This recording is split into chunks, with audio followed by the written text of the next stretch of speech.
जी अस्सलाम वालेकुम। लेक्चर को स्टार्ट करें।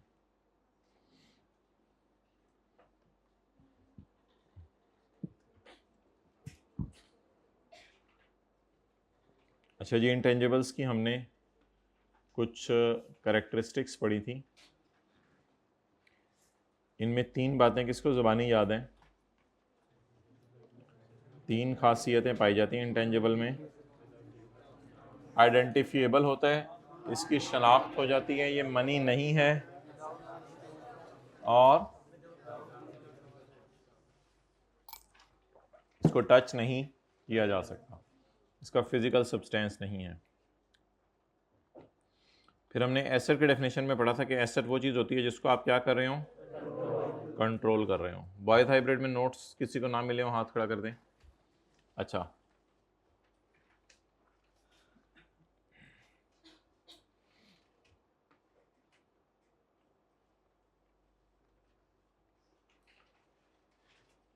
तीन खासियत में से एक खासियत थी आइडेंटिफिएबल।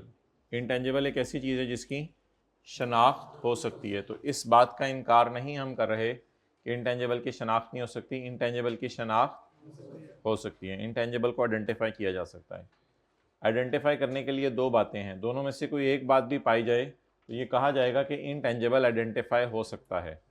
उसमें पहली बात यह है कि इंटेंजिबल जो है वो सेपरेबल हो, जुदा हो सकता हो, अलग हो सकता हो।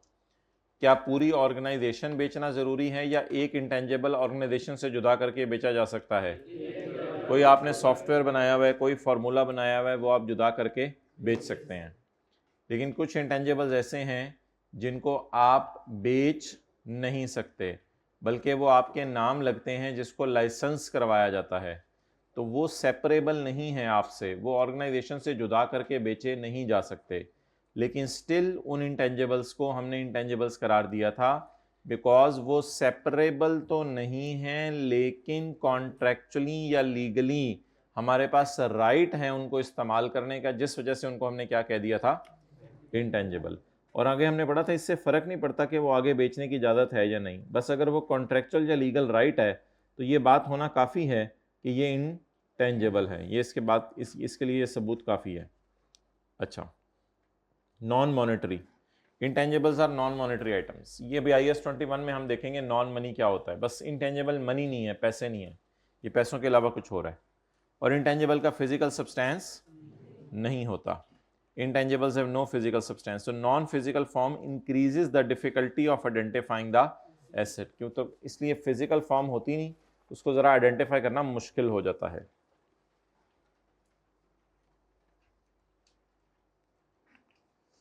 अच्छा, अब एक थोड़ी सी बहस है, डिस्कशन है, उसको ज़रा आप लोगों ने समझना है।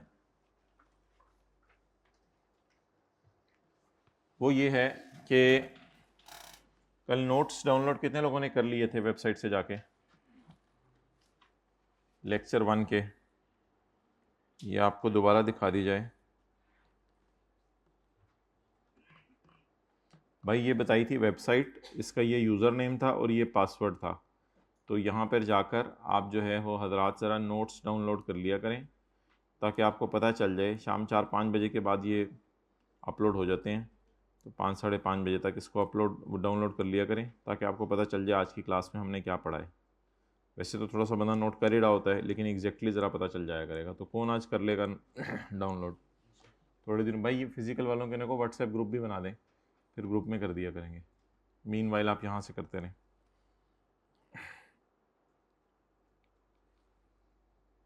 अच्छा,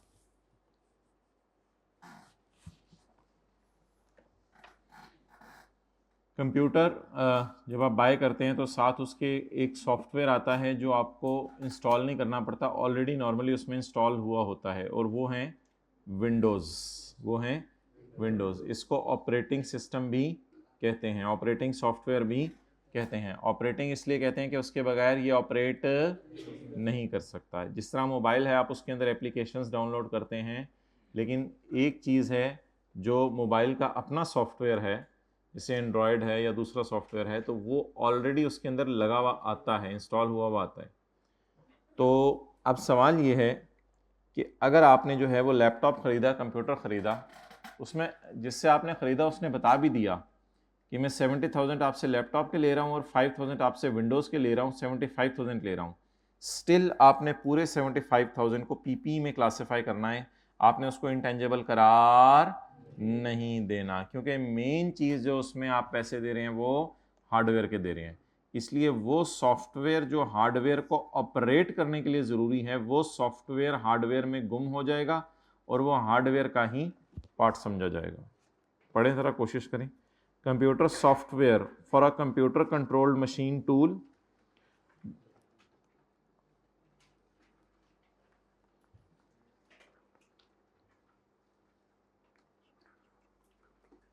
इसको बेशक काट दें, समझने के लिए आसान बात। Computer software for a computer that cannot operate without that specific software is an integral part of the hardware. ये हार्डवेयर का ज़रूरी पार्ट है, and it is treated as PP. For example, operating software. Operating software कौन सा है? Windows. कभी आपने सुना विंडोज़ उड़ गई? विंडोज़ खुल गई तो वो घर वाली खुलती है ना, विंडोज़ उड़ गई, तो विंडोज़ उड़ गई का क्या मतलब होता है? ऑपरेटिंग सॉफ्टवेयर उड़ गया।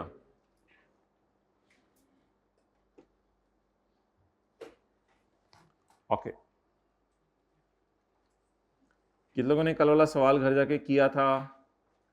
कितने लोगों से आज करेंगे कल वाले सवाल को हाथ से दोबारा? ये देख लें, जज्बे देख लें। अभी शुरू से ये हालात हैं, पहले दिन वाला काम पहले दिन घर जाके नहीं कर सके, तो वो कौन कौन लोग थे जिन्होंने कल हाथ खड़े किए थे रोज़ाना का रोज़ाना? अच्छा, आज ज़रा सोच के हाथ खड़ा करें, रोज़ाना का रोज़ाना पढ़ेंगे, सोच के, फिर वही सारे हाथ खड़े किए हुए हैं। कंप्यूटर, अगली example, computer software other than operating system is an intangible asset. For example, license, patent, motion picture films.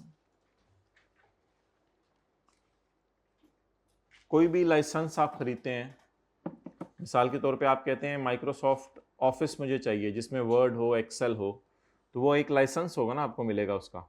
तो वो आपका जो है, कई दफ़ा आपने मोबाइल पे भी देखा होगा, एप्लीकेशन के साथ लिखा होता है लाइसेंस एक्सपायर हो गया है, तो फ्री वर्जन आप खरीदते हैं, उसका लाइसेंस एक्सपायर हो जाता है। कभी किसी ने पे करके सॉफ्टवेयर खरीदा हो, मोबाइल पे करके खरीदा होगा आप लोगों ने? हाँ, इन भाई ने खरीदा है।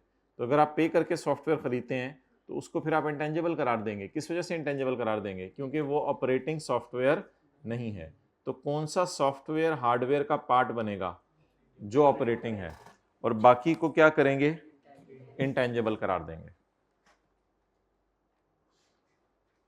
नेक्स्ट एग्जाम्पल 3, मरफू limited acquired a fishing license. क्या खरीदा है? Fishing license. The directors insist that it is a physical asset since it is written on a piece of paper. Directors का ये जोर है कि ये फिजिकल एसेट है क्योंकि ये पीस ऑफ पेपर पे लिखा हुआ है। तो आप बता दें, लाइसेंस जो हुकूमत ने दिया होगा वो कागज़ के टुकड़े पे दिया होगा, तो ये कागज़ का टुकड़ा एक टेंजिबल है, फिजिकल सब्सटेंस है इसका। फिशिंग लाइसेंस को टेंजिबल कहा जाएगा या इनटेंजिबल? क्यों? वो तो टच किया जा सकता है उस पेज को।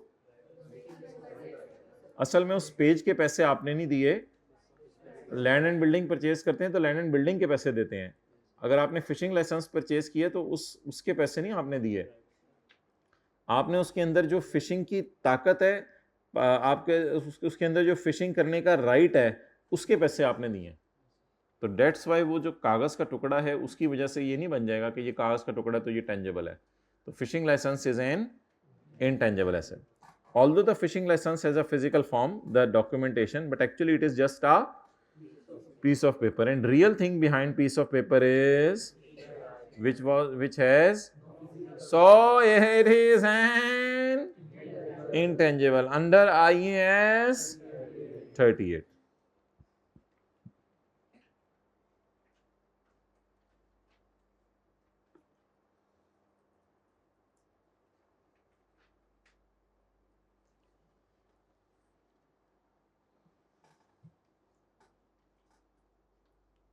अच्छा जी, some intangible assets may be contained in or on a physical substance such as compact disk in case of computer software. Software कागज के टुकड़े पे होता है या सॉफ्टवेयर किसी सीडी में होता है? या अगर फिशिंग लाइसेंस है तो वो लीगल डॉक्यूमेंटेशन होगा। In determining whether an asset that incorporates both intangible and tangible elements should be treated under IS 16 or as an intangible asset, an entity uses the judgment that which element is more significant. अगर एक आप ऐसी चीज खरीदें जिसमें tangible भी हो intangible भी हो, जैसे आपसे अभी मैंने मिसाल दी है, लैपटॉप खरीदा, उसमें टेंजेबल भी है इंटेंजेबल भी है, तो आप बताएं अगर आप टेंजेबल और इंटेंजेबल दोनों खरीदें तो आपको जजमेंट इस्तेमाल करनी चाहिए कि क्या चीज़ मोर सिग्निफिकेंट है। आप बता दें अगर आप टेंजेबल इंटेंजेबल दोनों खरीदें तो आपने मोर सिग्निफिकेंट किसके पैसे पे किए हैं, लैपटॉप के हार्डवेयर के ज़्यादा पैसे पे किए हैं या उसके अंदर की विंडोज़ के? इस बेस के ऊपर वही एग्जाम्पल जो ऊपर थी वो नीचे आ गई। For example, a computer software for a computer that cannot operate without that software is an integral part of the hardware and it is treated as the same applies to operating system of a computer. तो कोई machine है, computer है, बस ये तो repetition है, इसको छोड़ें। अच्छा, when the software is not an integral part of hardware, computer software is treated as an intangible asset. मिसाल के तौर पे माइक्रोसॉफ्ट ऑफिस, ऑनलाइन वालों को जूम मीटिंग का ग्रुप में बता दिया जाएगा, वीक में एक दिन हम जूम मीटिंग किया करेंगे जिसमें आपके कुछ सवाल वगैरह हुए तो आप पूछ लीजिएगा। वैसे नॉर्मली एक सवाल आते हैं अगली क्लास में या आगे पीछे कवर हो ही जाते हैं, लेकिन फिर भी कोई हो तो।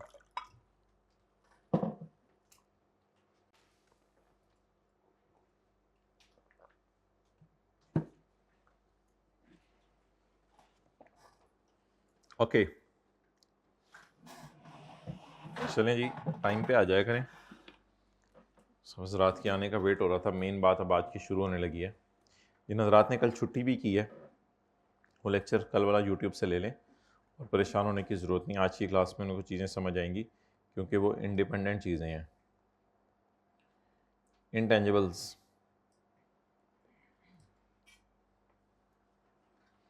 आप परचेज़ भी कर सकते हैं।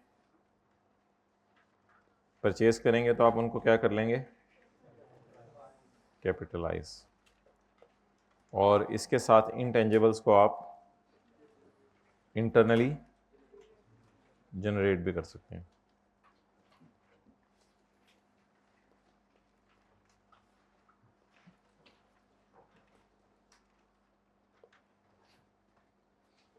अच्छा जी, इंटरनली जनरेट के अंदर पूरी दुनिया में इस वक्त सैकड़ों इंटेंजिबल्स हैं। उनमें से चंद इंटेंजिबल्स ऐसे हैं इंटरनली जनरेट में जिनकी लिस्ट लॉ मेकर ने बना दी है। उसमें ब्रांड है, मेथड है,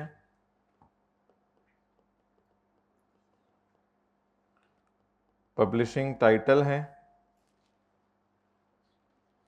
कस्टमर लिस्ट है। अच्छा, ये कुछ इंटेंजिबल्स ऐसे हैं,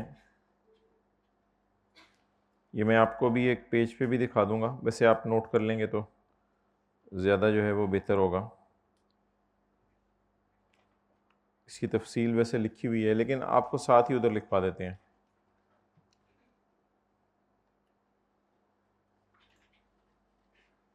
ब्रांड तो पता चल गया ना, जैसे कपड़ों का ब्रांड नेम है, कोई जे डॉट है और चीज़ है।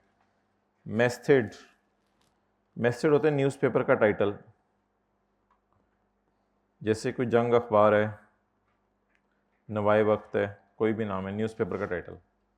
और पब्लिशिंग टाइटल अक्सर होता है, इमाइल वुल्फ की किताबें हैं आई कैप की, इस तरह को पीवीपी आपने नाम सुना होगा, शायद कैपलान नाम सुना होगा, ये नाम सुने में पता नहीं। ओए लेवल्स में भी कोई ऑक्सफोर्ड की किताबें हैं, तो ये पब्लिशिंग टाइटल हैं। तो पब्लिश ऑक्सफोर्ड की किताबें, ये पब्लिशिंग टाइटल है। और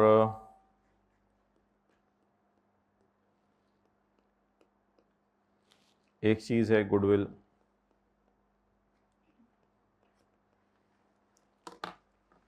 अच्छा अब ये 4-5 चीज़ें हैं, बल्कि एग्जैक्टली स्पीकिंग 5 चीज़ें हैं, अभी नोट करने का टाइम देंगे। तो इन 5 चीज़ों के बारे में लॉ मेकर ये कहता है, जो स्टैंडर्ड बनाने वाला है, कि ये पांचों चीज़ें इंटेंजिबल नहीं हैं, ये पांचों चीज़ें इंटेंजिबल नहीं हैं अगर आपने इनको इंटरनली जनरेट किया। अगर आपने इनको इंटरनली जनरेट किया तो ये इंटेंजिबल नहीं है। मिसाल के तौर पे आपने अगर ब्रांड बनाया है कोई, तो ब्रांड एक प्रोडक्ट का बन गया। अब जे डॉट वाले कहते हैं हमारे कपड़ों का ब्रांड है, उसका एक नाम है, परफ्यूम्स का ब्रांड है, उसका एक नाम है। तो अब हम इस ब्रांड को अपनी बैलेंस शीट में शो कर दें कि 2 करोड़ हमारे ब्रांड की वैल्यू है या 10 करोड़ हमारे ब्रांड की वैल्यू है। तो उसके बारे में स्टैंडर्ड ने मना कर दिया। स्टैंडर्ड ने कहा ब्रांड को कैपिटलाइज करने की इजाज़त नहीं है। रीज़न में भी ये हो सकती है कि ब्रांड की कॉस्ट आप कैसे निकालेंगे, ब्रांड आपने कितने का बनाया। अब आप उसमें कहेंगे हमने एडवर्टीजमेंट की और अच्छी क्वालिटी की प्रोडक्ट्स दी। एडवर्टीजमेंट तो वैसे ही P&L में चला गया, और अच्छी क्वालिटी की प्रोडक्ट्स थी, वो तो आपके बिजनेस की नॉर्म थी, वो तो आपने करना ही था। तो इस पर एक डिबेट हो सकती है कि फिर ब्रांड को अगर वैल्यू करना है तो किस अमाउंट पे करना है। इस वजह से स्टैंडर्ड ने स्पेसिफिकली एक्सक्लूड कर दिया कि जी ब्रांड अगर आपने खुद बनाया है तो वो आपका इंटेंजिबल नहीं है और आपकी बैलेंस शीट में शो नहीं हो सकता। फिर आगे चलें, मेथड न्यूज़पेपर टाइटल। अब जो न्यूज़पेपर का टाइटल है उसकी अगर मैं बात करूं तो जंग अखबार वाले हैं या और कोई हैं, अब वो कहते हैं कि जी हमने तो जंग अखबार का नाम बड़ा ज़बरदस्त किस्म का जो है वो रखा है। अब इस जंग अखबार के नाम की ही बड़ी कीमत है, और जंग अखबार वालों की बैलेंस शीट के अंदर आपको लैंड बिल्डिंग के साथ नज़र आ रहा हो जंग इंटेंजिबल, तो वो भी इंटेंजिबल नहीं है। अगेन वही, इसकी कॉस्ट मैयर करना ज़रा मुश्किल है कि कॉस्ट कैसे मैयर, जंग अखबार की क्या वैल्यू है, जंग नाम की क्या वैल्यू है। सिमिलरली पब्लिशिंग टाइटल हैं ऑक्सफोर्ड और ये सारी किताबें, अब इनके भी अब नाम तो बन गए हुए हैं, सबको नाम पता है, इनके नाम लो तो नाम ही काफ़ी है। लेकिन अगेन सवाल यही आता है कि इसका नाम बनते बनते कितने का बना, कितने पैसे का, तो वो एक क्वेश्चन है कि इसका जवाब नहीं है। इसी तरह कस्टमर लिस्ट है, तो कॉलेज वाले, कल इस पे बात हो चुकी है थोड़ी सी, कॉलेज वालों ने जो है वो ये कहा है कि जी हमने CA फाइनल की क्लासें लॉन्च करनी है। उसके लिए अब कॉलेज वालों के पास कैफ के स्टूडेंट्स की कस्टमर लिस्ट अवेलेबल है। अब ये बिल्कुल टारगेट ऑडियंस है और ये लिस्ट मिलना बड़ा मुश्किल था, और ये लिस्ट अल्लाह का शुक्र इनके पास तैयार फॉर्म में अवेलेबल है। तो कस्टमर्स की लिस्ट अवेलेबल है और यही लोग हैं जिन्होंने आगे जाके फाइनल की क्लासें लेनी है। तो इस लिस्ट को अगर मैसेज करेंगे तो वहां से भी कुछ लोग एडमिशन्स लेने आएंगे। तो अब कस्टमर लिस्ट से फ्यूचर इकोनॉमिक बेनिफिट तो नजर आ रहा है, लेकिन अगेन मसला वही आएगा कि दो चीजें होती है ना, हमने कल पढ़ा था, एक कॉस्ट रिलायबली मैयर हो सके और फ्यूचर में इकोनॉमिक बेनिफिट आ सके। तो अब इसकी कॉस्ट रिलायबली मैयर करने का कोई तरीका, अब कस्टमर्स की लिस्ट बनाई, कितने की बनाई, वो तो एडमिशन लेने आता था कैफ में स्टूडेंट, उसका नाम पूछते थे, पता पूछते थे, लिस्ट बन जाती थी। तो इसको तो मोर और लेस में कहूँगा लिस्ट ऑटो पे बन रही है, कोई कॉलेज इसके लिए अलग से एफर्ट नहीं कर रहा। तो इसलिए इस कस्टमर लिस्ट को हम कॉस्ट इसकी मैयर, सिमिलरली गुडविल है आपके बिजनेस की, अब आप कहते हो हमारा बिजनेस कई सालों से चल रहा है, बिजनेस का तो नाम है, अब उस नाम की क्या कीमत है और उस नाम को बनाने के लिए आपने कितने पैसे खर्च किए, वो तो एडवर्टाइजमेंट की है, वो तो शायद P&L में चली गई। तो अलग से नाम के लिए कितने पैसे किए, वो तो ओवरऑल अच्छी सर्विस दे रहे थे तो नाम बन गया, तो इसकी भी वैल्यू शायद असाइन नहीं की जा सकती। तो दुनिया में जितने सॉफ्टवेयर हैं, अगर सैकड़ों भी हैं, तो उन सबको लिस्ट डाउन करके 5 इंटेंजिबल्स, दुनिया में जितने भी इंटेंजिबल्स हैं उसमें से 5 इंटेंजिबल्स ऐसे हैं जिनको हम इंटेंजिबल्स की लिस्ट से निकाल रहे हैं, और ये अगर खुद बनाए जाएं तो ये इंटेंजिबल नहीं है।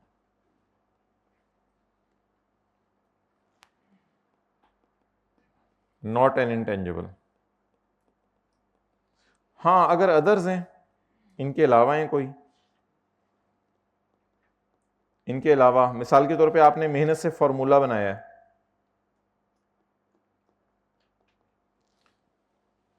कोरोना वैक्सीन का फॉर्मूला बना लिया, किसी नई दवाई का फॉर्मूला बना लिया, आपने कोई जूते बनाने का डिज़ाइन बनाया है, और भी कई चीज़ें हो सकती हैं, तो ये इंटेंजिबल हैं और इनको आप कैपिटलाइज करेंगे, यानी इनको बैलेंस शीट में शो करेंगे। चलें जी नोट।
ओके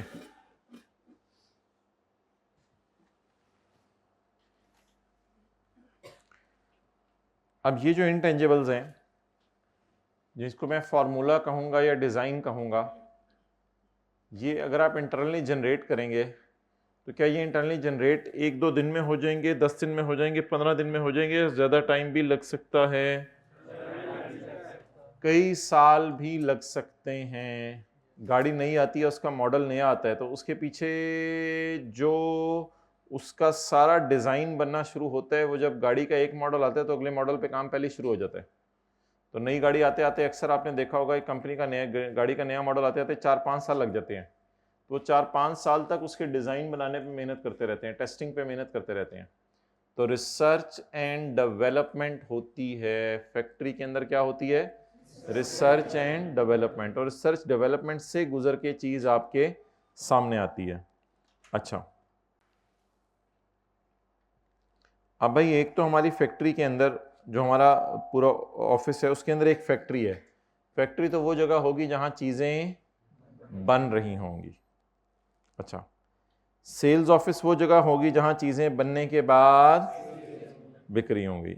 इधर पता नहीं धागे कपड़ा बन रहा था, उधर गाड़ियां बन के बाहर निकल आई हैं। अच्छा, तो एक सेल्स ऑफिस होगा, यहाँ पे चीज़ें बिक रही होंगी। एक आपका एडमिन ऑफिस होगा, हेड ऑफिस होगा, जहाँ पे अकाउंटेंट्स बैठे होंगे, बंदे बैठे होंगे, काम कर रहे होंगे। ये आपका क्या होगा? लेकिन आज हम घुसने लगे हैं लेबोरेटरी के अंदर। आज हम घुसने लगे हैं लेबोरेटरी के अंदर। लेबोरेटरी के अंदर जो है वो क्या हो रहा होगा? लैब में रिसर्च एंड डेवलपमेंट हो रही होगी। लैब में रिसर्च एंड डेवलपमेंट हो रही होगी। तो आज हम बात करने लगे हैं लैब की। तो लैब में जब रिसर्च एंड डेवलपमेंट हो जाएगी, ये चीन मून कून जब रिसर्च एंड डेवलपमेंट करेंगे तो इस रशीद भाई को दे देंगे कि भाई ये चीज़ ऐसे बनानी है। तो लैब में रिसर्च एंड डेवलपमेंट होगी और फैक्ट्री को हैंड ओवर कर दी जाएगी। फैक्ट्री को हैंड ओवर कर दी जाएगी। फैक्ट्री वाले एंड पे सेल्स ऑफिस को हैंड ओवर करेंगे कि धागे से ये गाड़ी बनी है। तो ये सारा प्रोसेस चलेगा। तो ये जो रिसर्च एंड डेवलपमेंट है, जिसमें मिसाल के तौर पे गोरमे वाले ये डिसाइड करें कि हमने जो है वो नई बोतल लॉन्च करनी है करेला कोला। कौन सी? करेला कोला। तो इसके लिए ये क्या करेंगे? रिसर्च एंड डेवलपमेंट करेंगे। ओके, तो कोई भी फॉर्मूला या डिज़ाइन अगर आपने इंटरनली जनरेट किया तो ये इंटेंजिबल है। ये जो इंटरनली जनरेट किया जाता है फॉर्मूला और डिज़ाइन, ये लैब के अंदर जाकर इंटरनली जनरेट किया जाता है। ओके, अब आप आज के सवालों पर आ जाएं। अच्छा, इसमें ना 2 फेजेस चलती हैं। एक फेज चलती है हमारी रिसर्च की और फिर एक फेज चलती है डेवलपमेंट। तो आज हम इन दोनों के ऊपर बात करेंगे। पहले रिसर्च, ये लैब के अंदर ही होती हैं। लैब के अंदर ही, इधर ही आपकी रिसर्च भी होगी और इधर ही आपकी। तो रिसर्च और डेवलपमेंट के बाद चीज किसको दे दी जाएगी? फैक्ट्री वाले को दे दी जाएगी।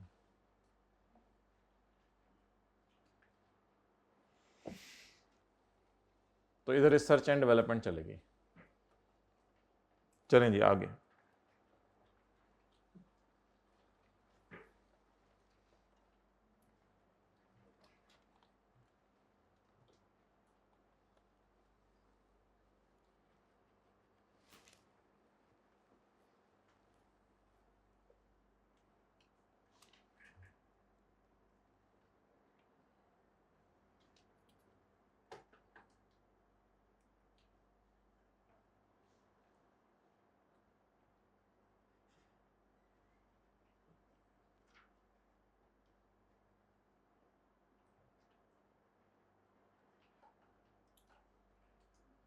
ये आपके पास पेज है नोट्स में, देखें पेज 234। भाई वो अब्दुल्ला से पता करें किताब कब आ रही है। कल की क्लास में ये किताब, इतनी लेट क्लास में आना।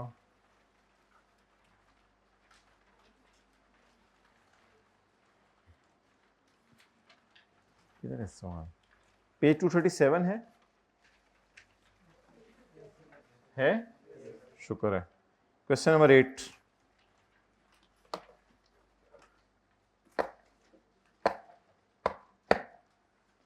अच्छा जिन हजरात का फर्स्ट डे है, मैंने कहा बिल्कुल परेशान होने की जरूरत नहीं, बस नॉर्मल तरीके से चीजें हैं, कोई ऐसी परेशानी वाली बात नहीं। ऑन 1 जनवरी हमारी प्रोडक्ट डेवलपमेंट में, फार्मूला बनाने में या डिज़ाइन बनाने में जो अरसा लगेगा उसको हम किस किस में फेज़ में तकसीम करेंगे? रिसर्च और डेवलपमेंट। ऑन 1 जनवरी 2010, 1 जनवरी 2010 को an entity started a research on a product to build a formula। अब फॉर्मूला कहाँ बन रहा होगा? जहां उन्होंने सफेद कलर के वो कोट पहने हुए हैं वहां बन रहा होगा, या जहां फैक्ट्री होगी वहां पे फॉर्मूला बन रहा होगा? जहां सफेद कलर के कोट पहने थे, R&D जो लैब है उसके अंदर रिसर्च हो रही होगी, और उसी के अंदर क्या होगी? Development. On 1 January 2010 an entity started a research on a project to build a formula. On 1 January 11 development phase started, और 1 जनवरी 11 को क्या शुरू हो गई? But 6 criteria for recording intangible were only met on 30 सितंबर 11। ये 6 क्राइटेरिया क्या हैं? ये मैं आपको शायद आज ही किसी टाइम बताऊं या कल बताऊं। ये कोई क्राइटेरिया हैं जो पूरे होने जरूरी हैं डेवलपमेंट के लिए। अच्छा, on 1 January 11 development phase started but 6 criteria for recording intangible were only met on 30 September 11 and development was complete on 31/10/12। Life of intangible is following other details of expenses. 2010 के अंदर लैब में जो लोग मौजूद थे उनको इतनी तनख्वाहें दी, 2011 में इतनी तनख्वाहें दी, और 2012 में इतनी तनख्वाहें दी। अच्छा जी, 2010, 2011 और 2012। ओके,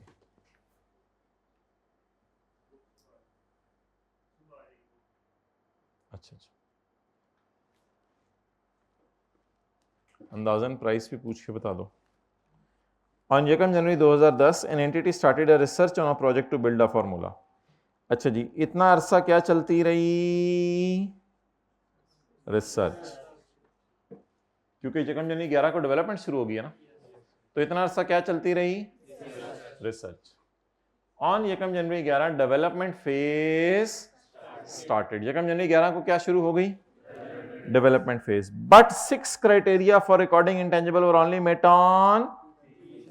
इस डेवलपमेंट को मैं बुरी वाली डेवलपमेंट कहूंगा जो यहां तक चलती रही 30 सितंबर 11 तक, इसको मैं बुरी वाली डेवलपमेंट कहूंगा। डेवलपमेंट वाज कंप्लीट ऑन 31/10/12, और 31/10/12 को डेवलपमेंट क्या हो गई? ये यहां से लेके यहां तक 3 महीने ये भी चली डेवलपमेंट, और 10 महीने ये चले। तो 2012 में जाके कब डेवलपमेंट मुकम्मल होगी? Development was complete on 31/10/12। अच्छा, अब ये जो हमारी फेजेस बनी है, ये फेजेस क्या हैं? येलो वाली तो हमारी रिसर्च है, इसे मैं कहा करूंगा बुरी डेवलपमेंट। ये जो ग्रीन में हमारी चली है सारी, इसको क्या कहेंगे? आप एक दफा जरा देख लें सारा। On 1 January 10 an entity started research, सही, on a project to build a. On 1 January 11 development phase, but कोई मसला था, बट 6 क्राइटेरिया, कभी देखेंगे 6 क्राइटेरिया फॉर रिकॉर्डिंग इंटेंजिबल को रिकॉर्ड करने के बैलेंस शीट में 6 क्राइटेरिया सिर्फ पूरे हुए 30 सितंबर। इसका मतलब है अभी भी डेवलपमेंट चल रही थी, लेकिन कोई ना कोई मसले थे इसमें। शायद साइंसदान अभी डर रहे थे, पता नहीं यार ये कोरोना वैक्सीन हम बना रहे हैं, चले ना चले, कोई ना कोई चीज बना रहे होंगे अपनी लैब के अंदर जिस पे ये डर रहे थे अभी। तो 6 criteria for recording intangible were only met on 30 September 11 and development was complete on 31/10/12। आगे life of intangible is 7 years का। ये मतलब है कि अब ये इंटेंजिबल जो बना है फॉर्मूला वगैरह, इससे जो हमने बोतलें बना के बाजार में बेचनी है, तो ये कितने साल तक बिकती रहेंगी? 7 साल तक। ये तो उसकी आगे अपनी लाइफ है, तो इसको हमने क्या करना फिलहाल। अच्छा जी, अब 2010 में बताएं कितना खर्चा हुआ है? 50 का। 2011 में और 2012 में? ये 2012 में पूरा साल खर्चा हुआ है या सिर्फ जब तक लैब खुली रही होगी तब तक? ये लैब के अंदर होने वाले खर्चे हैं। उससे शायद सफेद कपड़ों वालों को कह दिया हो भाईजान आप अपने सफेद चोगे उतारें और आप इस दफ्तर से जाएं और जाके कहीं नौकरी ढूंढें, हमने आपसे यही काम करवाना था, बस अब आप छुट्टी करें।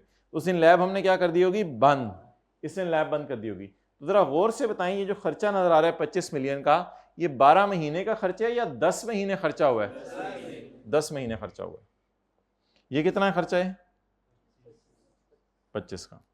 अब स्टैंडर्ड ये कहता है, थोड़ी देर में आपको पढ़ाऊंगा, कि रिसर्च फेज के सारे खर्चे को एक्सपेंस में डाल दो, इंटेंजिबल की कॉस्ट में ऐड ना करो।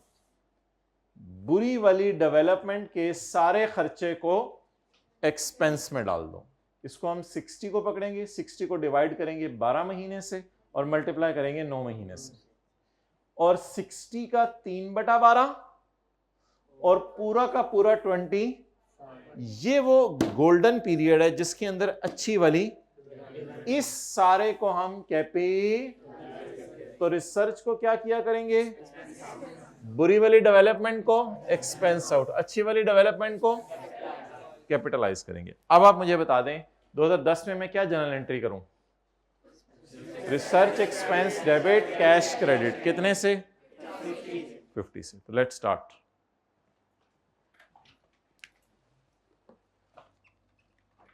$2010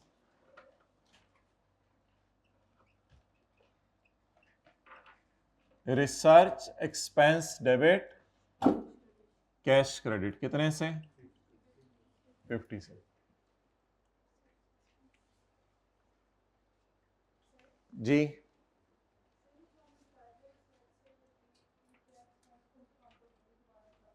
रिसर्च से रिलेटेड, रिसर्च जितना सा प्रोजेक्ट पे रिसर्च चलती रही, अभी डाउट है कि चीज बनेगी भी या नहीं बनेगी, इसलिए रिसर्च की फेज में जो भी खर्चा हुआ उसे कहां डाल दें? एक्सपेंस में। फिर जब डेवलपमेंट शुरू हुई, डेवलपमेंट होती है, अब रिसर्च खत्म होगी, अब फाइनल प्रोडक्ट बनाने की तरफ जाने लगे हैं हम, लेकिन फैक्ट्री को हैंडओवर नहीं कर रहे, अभी खुद प्रोटोटाइप मॉडल टेस्टिंग वगैरह करके देखेंगे प्रोडक्ट सही चल भी रही है या नहीं। तो जो डेवलपमेंट है उसमें रिसर्च की एप्लीकेशन होती है, जो रिसर्च में चीजें सीखी होती हैं उनको अप्लाई करने की कोशिश करते हैं। अच्छा, डेवलपमेंट अगर बुरी वाली चल रही है, बुरी वाली डेवलपमेंट क्या होती है ये मैं बताऊंगा। जो डेवलपमेंट 6 क्राइटेरिया पूरे कर दे, 6 क्राइटेरिया हम पढ़ेंगे कभी आज या कल, जो डेवलपमेंट 6 क्राइटेरिया पूरे कर दे वो अच्छी वाली, जो डेवलपमेंट 6 क्राइटेरिया पूरे ना करे वो बुरी वाली। यानी डेवलपमेंट भी चल रही है लेकिन समझ लें अभी साइंसदान डाउटफुल है, पता नहीं काम पूरा कर सकेंगे या नहीं, तो इस डेवलपमेंट को भी क्या करना है? एक्सपेंस में डालना है। और जब ये बुरी वाली डेवलपमेंट खत्म होके 6 क्राइटेरिया पूरे हो जाएं तो कहा जाएगा अच्छी वाली डेवलपमेंट शुरू होगी। अब इस सारे को क्या करना है? कैपिटलाइज करना है। अब 2010 में कितना खर्चा आया? 50। लेकिन मेरा सवाल है कि 2010 में चल क्या रहा था? तो रिसर्च को कहां डालना है?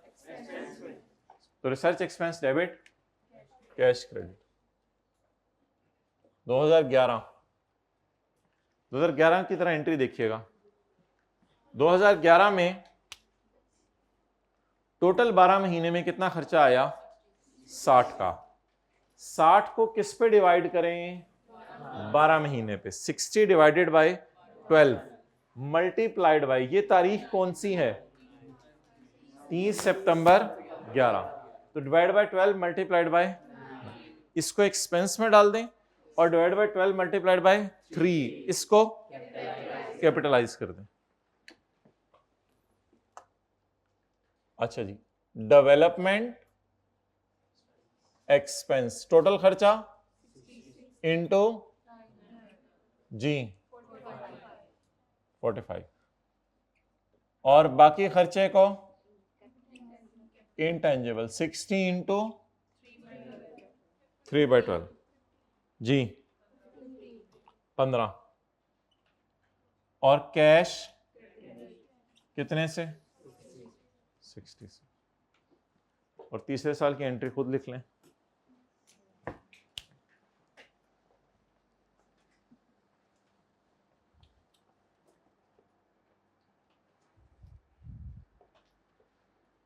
जी क्लियर हो गया?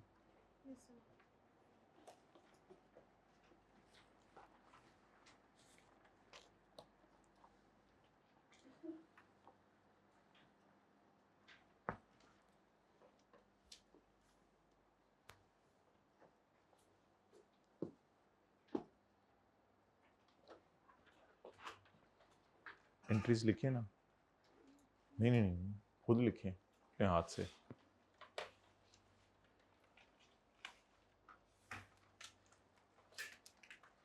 ओके, इधर ले आए। अब आखिरी साल बताएं क्या चला। ओ बोलें, आखिरी साल सिर्फ क्या चली? अच्छी वाली डेवलपमेंट। अच्छा ये क्या लिखा हुआ है? In the development was complete on 31/10/12। यानी वो जो R&D डिपार्टमेंट हमने लैब देखी है, उस लैब को क्या कर दिया गया है? बंद। और अब प्रोडक्शन डिपार्टमेंट में यहां जाके चीजें बनना शुरू होगी। और कितने साल बनती रहेंगी यहां से ऑनवर्ड्स? 7 साल बनती रहेंगी। चलें जी, 31/10/12 तक। वैसे पूछ रहा हूं, वैसे ये खर्चा कितने महीने हुआ है? 25 का 10। लेकिन इसको कुछ करने की जरूरत नहीं, डिवाइड बाय 10 मल्टीप्लाइड बाय वो, क्योंकि ऑलरेडी ये कौन सी फेज है सारी? अच्छी वाली डेवलपमेंट। 2012 के अंदर क्या एंट्री होगी? इंटेंजिबल डेबिट जी 25।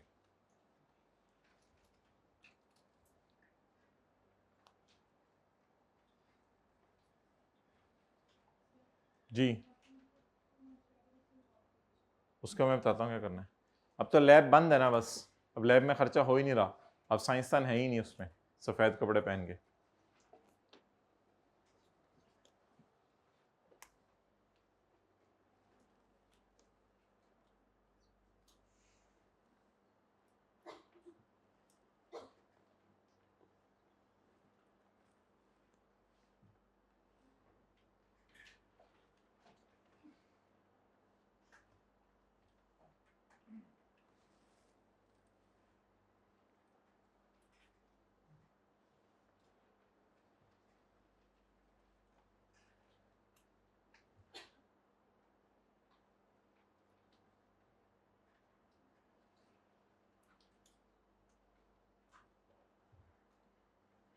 चलें जी,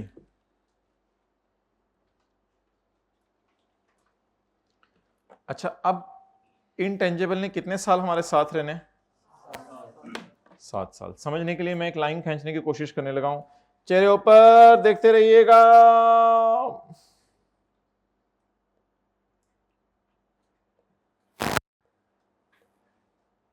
ये 7 साल, 7 साल इंटेंजिबल हमारे साथ रहेगा। यानी हम 7 साल तक, अब लैब नहीं खोलेंगे, लैब की बात खत्म होगी। हम 7 साल तक वो जो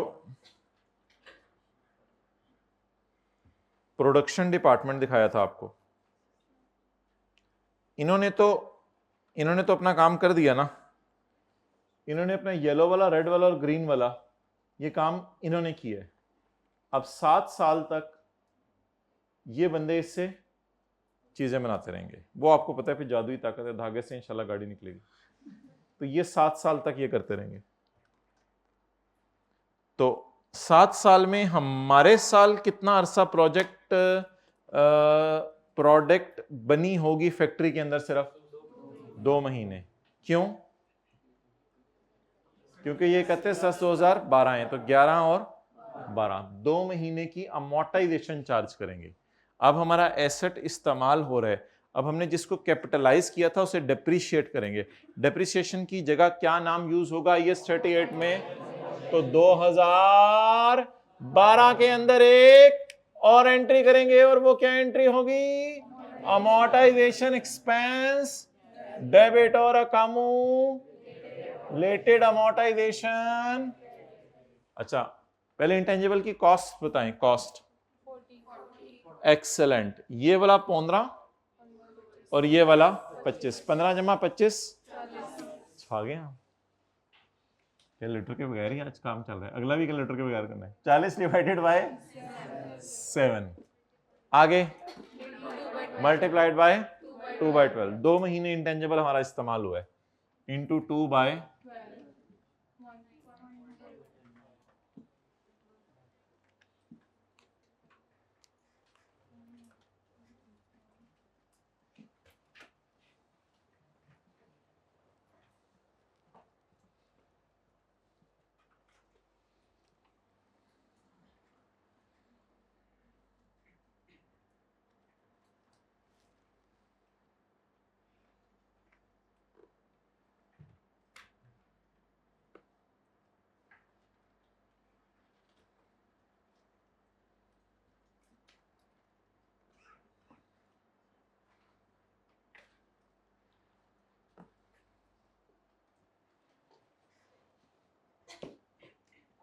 ओके, नेक्स्ट।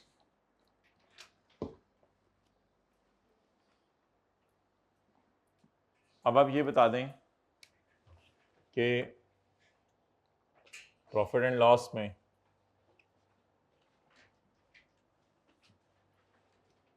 दो 2010 में क्या जाएगा? रिसर्च एक्सपेंस कितना? 50 का। और 2011 में क्या जाएगा? कितना?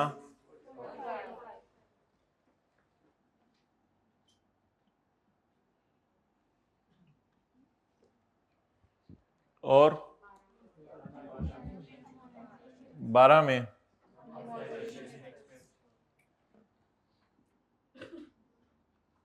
जी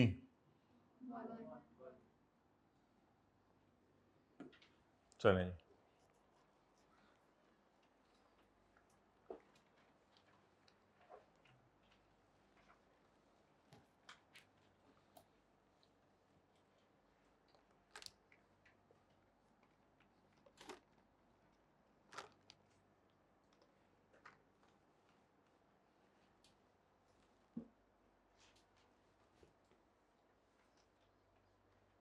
चलें आगे। ओके, बैलेंस शीट में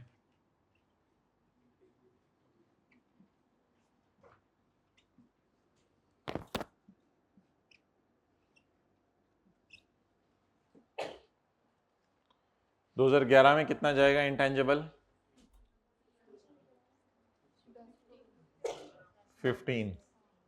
अच्छा, बेहतर है अगर आप बैलेंस शीट में इस तरह कर दें कि बैलेंस शीट में इसके साथ वर्क इन प्रोग्रेस लिख दें, क्योंकि ये इंटेंजिबल अभी बन रहा है, ये बन गया है, बन रहा है 2011 में, 12 में जाके बन गया है, जाएगा नहीं, बन गया है। और अगर 12 में आप इसके लिए इंटेंजिबल लिख दें तो वो ज़्यादा बेहतर होगा। लेकिन इंटेंजिबल बैलेंस शीट में कितने पे आएगा? 25 माइनस 1, नहीं 25 माइनस नहीं 15, ये भी डालेंगे, जमा 25, टोटल कितने का हो गया? और 40 में से कितना डिप्रिशिएट हो गया? 1। डिप्रिसिएशन को यहाँ क्या कहना है? अमोर्टाइजेशन। तो 40 माइनस 39।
अच्छा जी, सवाल लिखें, दूसरा पार्ट बना दो।